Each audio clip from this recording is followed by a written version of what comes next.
You got me up in that. Keep bleeding, I keep bleeding love. I keep bleeding, I keep bleeding love. Keep bleeding like. Hello mga pangga, kamusta kayong lahat? Sana ay nasa mabuti kayong kalagayan habang napapanood nyo ang video nito. So recap lang tayo guys, kasi ito ang itsura ng aming kusina dito ga a few weeks ago. So hindi pa siya natapos. So ito ang kanyang ano guys, na ito ang kusina ng mga kadama, or ito ang aking opisina. Renovated kasi ang aming ang aming hammam or toilet at saka kusina. So ito ang hitsura niya few weeks ago at saka ngayon. O, diba? Excited na kayo guys. Excited na ako na matapos na itong kusina kasi naluluto na ako ng init dito sa labas. Kakaluto ga. Kasi yung stove andito sa labas ng aking kwarto. So, struggle is real talaga. Ay, nako. Buti na lang at saka matapos-tapos na itong aking bagong kusina. So, ito ang hammam guys, na ito ang kanyang hitsura. At saka, ipakita ko sa inyo ang latest. Wow.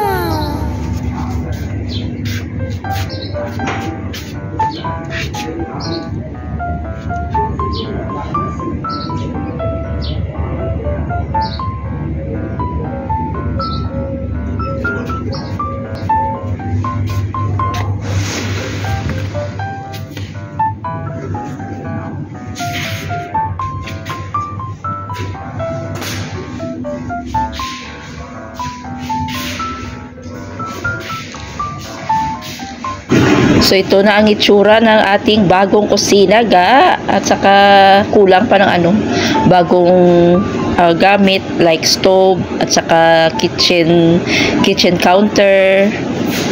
Yan ang i-install pa nila. Saka ito ang ating lavatory, or dito ako maglalaba ng distasya ni Baba ga. Kagwapo sa akong nalabhan ga. Gwapo pa sa aking kwarto. Buti siguro dalhin ko dito ang aking kamaga mo. Kasi gwapo ang dito, maganda ang kwarto. Labahan dito guys, dito ang washing machine.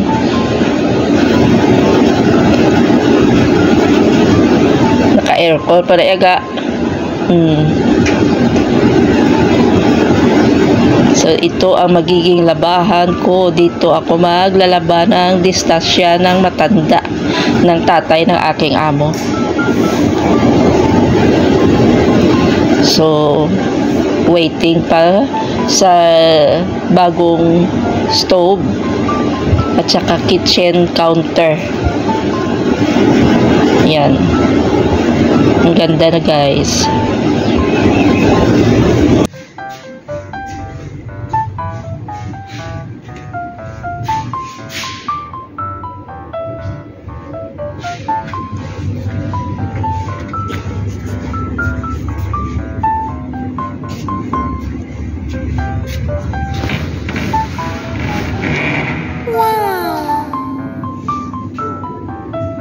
So dito naman na area ang aming hammam or ang toilet.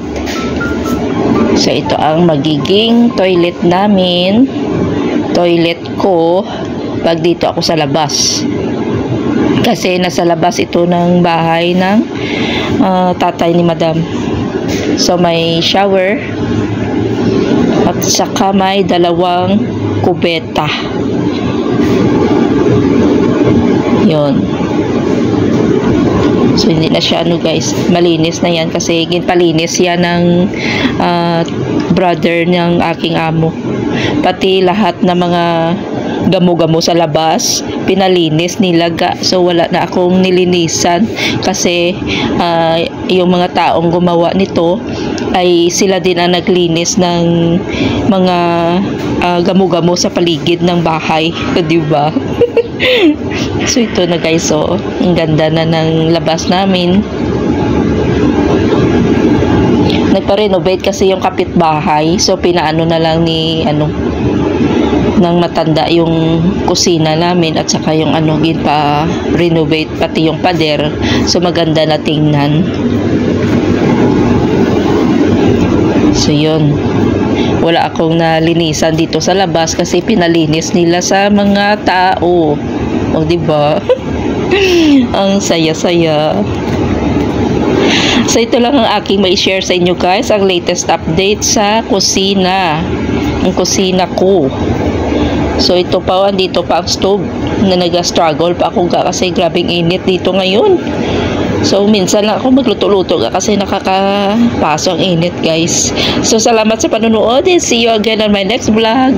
Have a great day or have a great night everyone. God bless. Find a way to let me down slow.